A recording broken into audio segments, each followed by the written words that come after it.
Selamat pagi, salam sejahtera, Ibu Bapak yang saya hormati. Saya Husnul Khotimah, Kepala SMA Negeri Taruna Nala, Jawa Timur. Pada pagi ini saya berkumpul di ruangan saya dengan beberapa guru yang masuk dalam kelompok MGMPS Fisika dan Bapak Ismail sebagai koordinator TPMPS. Pada pagi ini akan dilaksanakan proses PUJ. Saya sebagai kepala sekolah dan PUJ-nya itu adalah para guru fisika. Dalam kegiatan PUJ ini, fokus PUJ hari ini adalah melakukan pendampingan terhadap guru melalui MGMPS dalam pelaksanaan dan peningkatan pembelajaran yang berpusat pada peserta didik dalam mewujudkan kepemimpinan pembelajaran dalam program sekolah penggerak. Bapak Ibu, mari kita ikuti kegiatan progres kucing di SMA Negeri Taruna Nala, Jawa Timur. Sebelum itu saya sampaikan bahwa proses kucing ini saya menggunakan langkah-langkah yang saya beri nama yaitu OK Star. OK itu singkatan dari O itu observasi, K-nya itu klasifikasi, E-nya elaborasi, S-nya itu adalah solusi, T-nya itu adalah tantangan, kemudian A itu adalah aksi, dan R adalah refleksi. Baiklah Bapak Ibu, kita ikuti proses ini.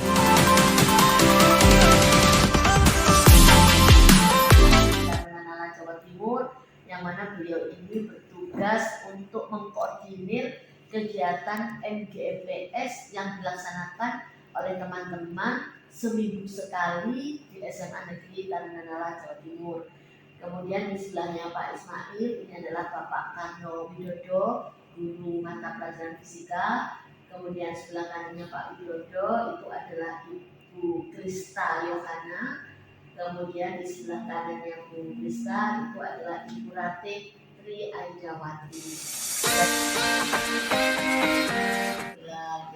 Jadi tadi saya sudah sampaikan bahwa kita hari ini akan melaksanakan proses kucing. Tapi sebelum itu saya ingin dulu supaya kita tahu ya, teman-teman juga tahu bahwa masih tahap yang pertama. Nah, Bapak Ibu ketika melakukan pembelajaran di dalam kelas atau proses pembelajarannya mungkin bisa jadi di luar kelas, artinya kalau fisika itu kan di laboratorium. Nah, Bapak Ibu bisa menceritakan bagaimana proses pembelajaran yang selama ini dilakukan oleh Bapak Ibu, baik yang di fisika itu saya memakai ke Google Classroom. Jadi saya pakai metode ini blended learning gitu ya. Jadi Google Classroom itu kan menyimpan apa saja yang kita ajarkan pada saat-saat kita memberi pelajaran pada siswa, jadi tidak akan hilang seperti kita kalau mencatat di buku catatan seperti itu. Terima kasih Pak Karno. Kemudian pengalaman mengajar Pak Karno berapa tahun ini? Saya mengajar diangkat sebagai PNS mulai capek sejak 1 Desember 1991. Lumayan ya. Pengalamannya Pak Karno, lumayan jadi guru senior. Oke, sekarang Bu Krista nih, Bu Krista yang sepertinya relatif muda nih. Bu Krista masa kerjanya berapa tahun ini? Ya, mohon izin di sini saya yang paling junior. Saya mulai mengajar itu sebenarnya kalau PNS sendiri dari 2018. Tapi memang sebelumnya sudah pernah mengajar, tapi memang belum tergabung menjadi ASN seperti itu. Ya, terima kasih. Sekarang Bu Ratih, nah pengalaman mengajarnya gimana? Ya. Terima kasih Bu. Kalau saya PNS-nya sama dengan Bu Krista tahun 2018, tapi sebelum menjadi PNS saya juga sudah mengajar kurang lebih 10 tahun, tapi di SMK Ibu seperti itu. Oh di SMK ya, berarti punya pengalaman yang sama dengan saya. Saya pernah juga di SMK. Baiklah Bapak Ibu, ada di sekolah kita.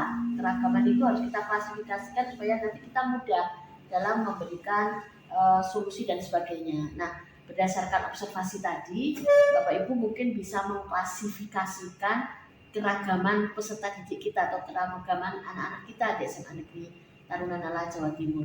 Nah, gimana keragaman kita klasifikasikan?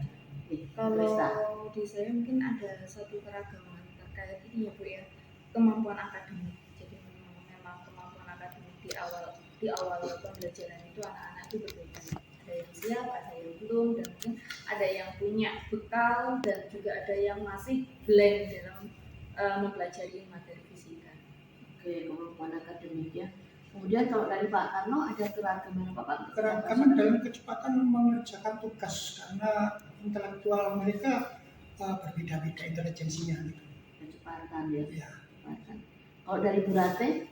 Mungkin dari motivasinya Bu, motivasi dari anak-anak itu beragam ya. Kemudian bakat dan minatnya juga beragam dari anak-anak. Ya, Motivasi masih belajar, kemudian kemampuan, kemudian ada lagi kemampuan akademik tadi ya, kecepatan, mungkin ada lagi keragamannya apa lagi? Bakat minat tadi yang Bakat minat, oke, ada bakat minat. Oke. Nah, sekarang dari yang kita temukan, kita klasifikasikan masalah-masalah itu, mungkin kita perlu mengelaborasi Bapak Ibu, perlu mengelaborasi terkait dengan bagian yang tadi mungkin ada kemampuan akademik, ada kecepatan, ada motivasi, ada bakat minat. Mungkin kita apakah dari keragaman itu yang kita klasifikasikan itu adakah bagian mungkin yang beririsan? Bisa saja kan mungkin dia motivasinya rendah, tetapi mungkin ya kecepatannya mungkin tinggi dan sebagainya. Mungkin ada yang begitu. Gimana komentar Pak Ibu terkait ini yang beririsan? Saya yang di SMA Nala ini, bahwasanya saya pernah melakukan pembelajaran yang anak-anak mengobservasi di luar kelas terkait energi dan juga pembelajaran di dalam kelas. Memang pada saat pembelajaran kalau di luar, kalau anak-anak itu semuanya gerak, anak-anak aktif itu. Tapi pada saat di dalam kelas, saya coba kasih beberapa drill, beberapa contoh soal, nah itu mulai menurun semangat dalam belajar. Jadi memang pernah di luar kelas dan juga di dalam kelas ada positif dan negatif seperti itu. Oke, terima kasih. Gimana pengalamannya Bu Rati? Kalau saya juga hampir sama Bu, saya juga pernah belajar di luar kelas dan juga di dalam kelas. Karena kami kan MTMPS gitu, jadi kita saling sharing biasanya itu. Nah, saya mencoba, memang kalau di dalam kelas itu cenderung semangat belajarnya itu menurun. Akhirnya saya mencoba seperti membuat game. Jadi pada saat kita latihan soal atau bagian latihan soal itu kan biasanya anak-anak pusing ya karena rumusnya banyak seperti itu.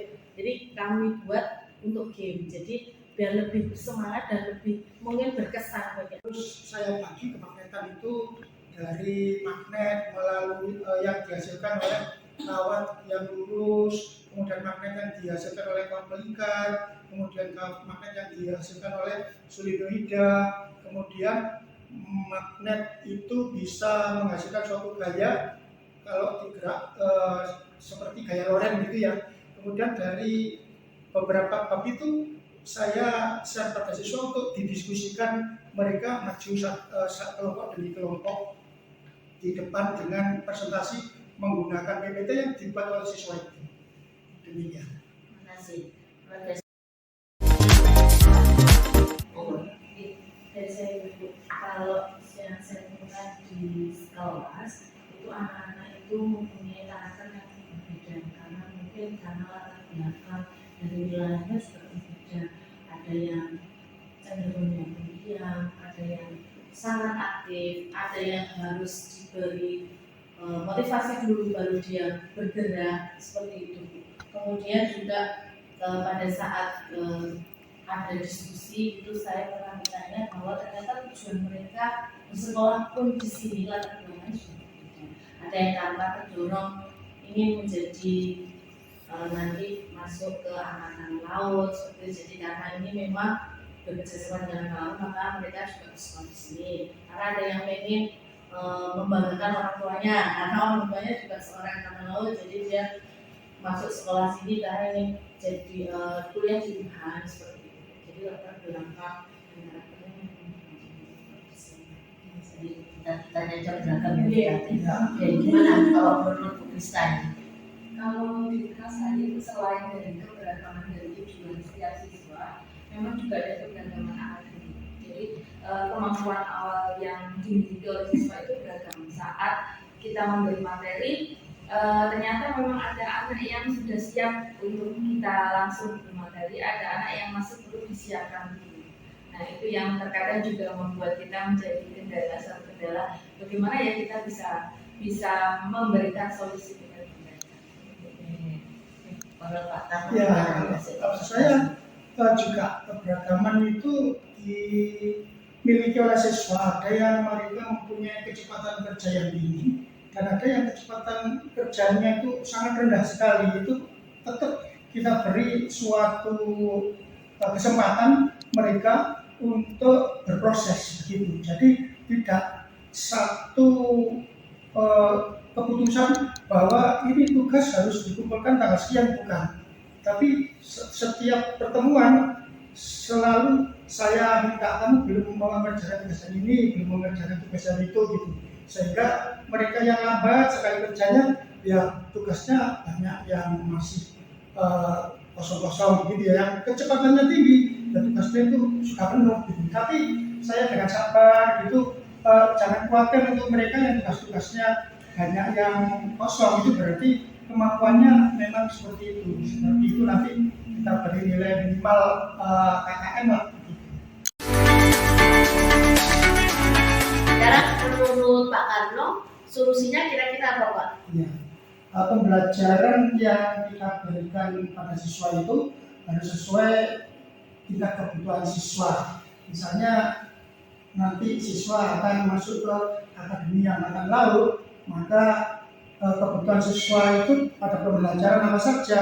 Misalnya ada fisika, kemudian ada kimia, ada biologi, karena di kelautan kan juga diperlukan biologi kelautan seperti itu. Oke, terima kasih. Jadi sesuai kebutuhan.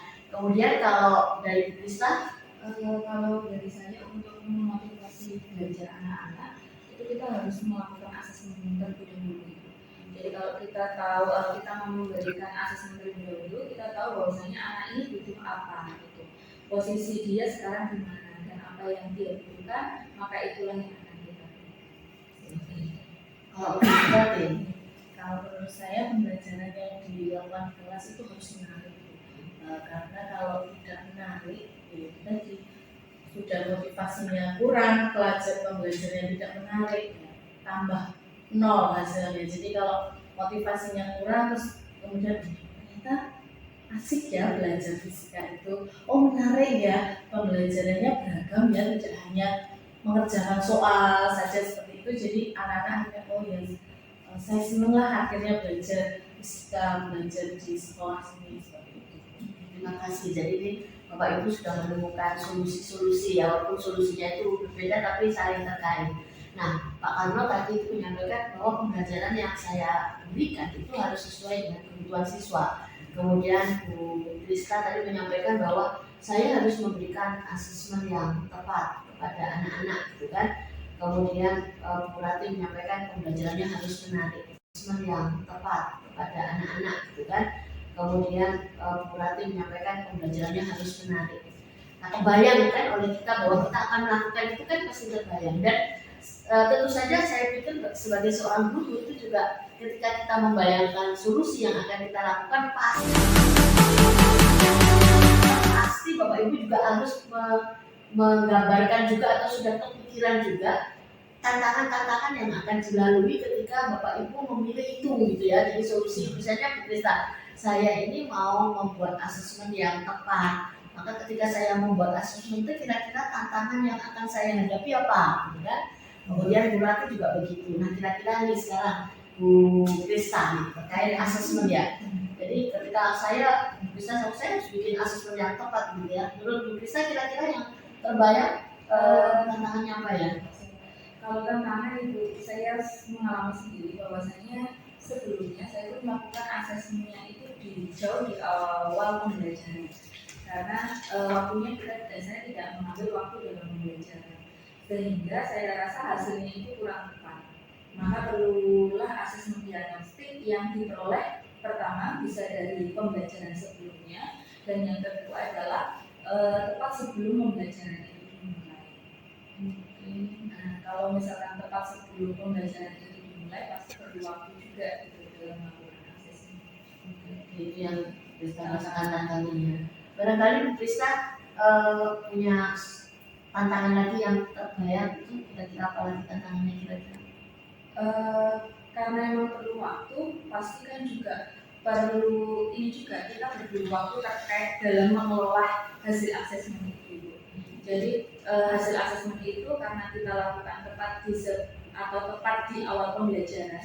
Nah, artinya asesmen itu masuk di waktu pembelajaran, pasti secara tepat kita harus segera mengelola dan menentukan tindakan selanjutnya.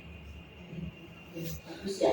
Kemudian kalau Bu Rati mungkin berarti Saya juga sebelum melakukan pembelajaran masih ada asesmen, tapi saya merasa anak-anak itu dalam pengisian asesmennya itu tidak serius, jadi sehingga hasil yang didapatkan itu nanti tidak benar-benar menggambarkan kondisi dari anak-anak, sehingga saya khawatirnya nanti pembelajaran yang sudah kita rancang sementara ini akhirnya tidak tepat sasaran. yang lebih mungkin punya tantangan lagi kira-kira gimana berarti pembelajaran yang menarik ini kan menantang banget ya. Dan apalagi ya Begitu kita benar-benar dengan waktu itu, saya juga tantangannya juga nanti waktu, karena kan kalau pembelajaran itu akan membutuhkan waktu yang mungkin akan lebih panjang dibanding dengan yang sudah kita rencanakan sebelumnya berdasarkan dengan waktu yang ada, waktu yang bisa efektif. Oke. Sekarang kalau Subbab yang sebelumnya itu tidak berlaku untuk subbab setelahnya, setelah kita ulang gitu kan, siswa loh kok begini lagi seperti itu, sehingga kita harus punya hal baru lagi. Jadi seperti kelompok diskusi begitu ya, kemudian kelompok diskusi berikutnya akhirnya siswa yang kemarin nanti saya tak ndopleng yang pinter yang membuatkan naskah-naskah yang untuk didiskusikan, begitu akhirnya begitu lagi seperti itu. jadi meskipun mungkin model pembelajarannya diubah, Iya. tapi kadang-kadang itu juga masih membuat anak juga bosan, Iya. sehingga anak juga tidak Iya. ya. Itu tantangan-tantangan ya. Iya. Nah, tentu dari tantangan-tantangan kita selesaikan dalam kita menyusun sebuah rancangan pembelajaran. Nah, kita sudah observasi sudah, kemudian klasifikasi sudah, kemudian elaborasi sudah, kemudian kita mencari solusi sudah, tantangannya sudah. Sekarang kita lanjutkan kepada aksi nyata, gitu ya. Nah, sekarang kira-kira nih dari Bapak Ibu nih bertiga guru fisika nih, siapa yang mau melaksanakan aksi nyata? Karena kebetulan nih hari Senin di SMA Negeri Tarunanala Jawa Timur itu kedatangan tamu, ya, kedatangan tamu dari SMA Negeri 3 Nganjuk. Mereka itu ingin lihat proses pembelajaran atau open class yang selama ini kita lakukan. Nah, nantinya ketika tamu datang, saya berharap kan Bapak Ibu yang ada berkenan membuka kelas atau menjadi guru model yang mana bisa dilihat oleh para tamu, tetapi walaupun tidak semuanya masuk ke kelas karena jumlahnya banyak 60, nanti sebagian juga akan melihat via Zoom ya, karena kita hybrid learning ya, nanti kegiatan proses pembelajaran open class-nya itu. Nah, kira-kira ketika melakukan aksi nyata ini nanti hari Senin tanggal 20 November. Nah, siapa ini yang mau dulu nih dari MDMPS Fisika nih? Saya siap, sebenarnya saya ada jam di kelas 11. Oh, materinya nanti medan atau percepatan implementasi. Oh, oke, terima kasih. Berarti nanti Pak Sarno dan Bu Ranti itu menjadi observer ya. Bisa nanti kalau misalnya kita memberi kesempatan kepada tamu untuk datang di kelas, berarti dan Pak Arno bisa via Zoom ya. Kemungkinan saya juga via Zoom karena nanti saya ingin kepala sekolahnya yang hadir di kelas bisa melihat langsung solusi yang disusun oleh Bu Krista dan tantangan-tantangan itu apa sudah bisa dieliminasi ya, istilahnya seperti itu, bagaimana Bu Krista bisa menyelesaikan tantangan-tantangan ketika memilih solusi. Jadi insya Allah nanti tanggal 20 November itu kita undang juga fasilitator dari program sekolah penggerak kemudian juga teman-teman mungkin yang sama-sama sekolah pemuda angkatan 3, kemudian juga ada pengawas ya, pendiri, kemudian mungkin orang tua siswa juga. Jadi komite, karena kita sudah memberikan linknya untuk usul untuk dilihat oleh orang tua sehingga orang tua tahu ya, seperti itu. Nah, itu adalah kegiatan aksi yang mungkin nanti akan dilanjut dengan kegiatan refleksinya. Nah, sebelum saya mengakhiri kegiatan pagi ini, nah saya sekarang ingin koordinator TMGMPS ya Pak Ismail ini selaku koordinator MGMPS di SMA Negeri Tarunanala Jawa Timur memberikan refleksi terhadap langkah-langkah teaching ketika nanti pada proses MGMPS ke depan yang saya lakukan sebagai kepala sekolah adalah model-model semacam ini. Nah, menurut Pak Ismail sebagai koordinator TMGMPS, gimana Pak dengan OKSTAR yang saya susun langkah tadi? Ya, terima kasih Bu.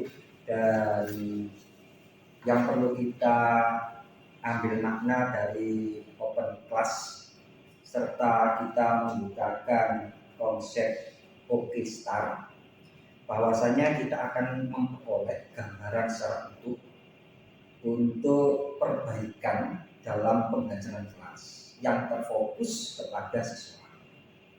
Sehingga biasanya kita sebagai guru yang selalu menjadi fokus pembelajaran, sumber dari segala sumber ilmu adalah guru, sekarang tidak bisa seperti itu. Sehingga dari kegiatan open class yang sering kali kita lakukan, baik itu terhadap NPS, apalagi nanti ada kedatangan tamu, maka persiapan itu lebih kita butuhkan. Skenario pembelajaran kita butuhkan, kemudian ketepatan waktu kita butuhkan, dan itulah pembelajaran yang sebenarnya. Manfaat open class yang di MGMPS bisa kita aktualisasikan, bisa kita aksikan pada saat kita kedatangan tamu. Jadi pembelajaran sebelumnya adalah bekal untuk menghadapi kenyataan aksi yang sebenarnya. Saya kira itu manfaat dari open class dari MGMPS untuk sangat bagus karena akan tertata dengan konsep secara berurutan apa yang menjadi bagian dari awal kita persiapan sampai kita akan melihat kekurangan dan kelebihannya, itu akan terkonsep dengan baik sehingga tidak ada celah-celah yang menjadi terlewat. Dan itu bisa dikembangkan juga tidak hanya terhadap sekolah kita, tapi juga bisa dikembangkan di MGMP di luar sekolah kita. Sehingga konsep OKSTAR ini sangat bagus sekali, sangat terarah, sangat akan bisa menunjukkan guru meningkat dalam profesionalisme sebagai pengajar, sebagai pedagogiknya juga demikian, sebagai kepribadian juga demikian, maupun sebagai sosial. Ini salah satu hal terobosan bagus untuk kita bisa laksanakan di dalam pembelajaran kelas maupun di luarnya.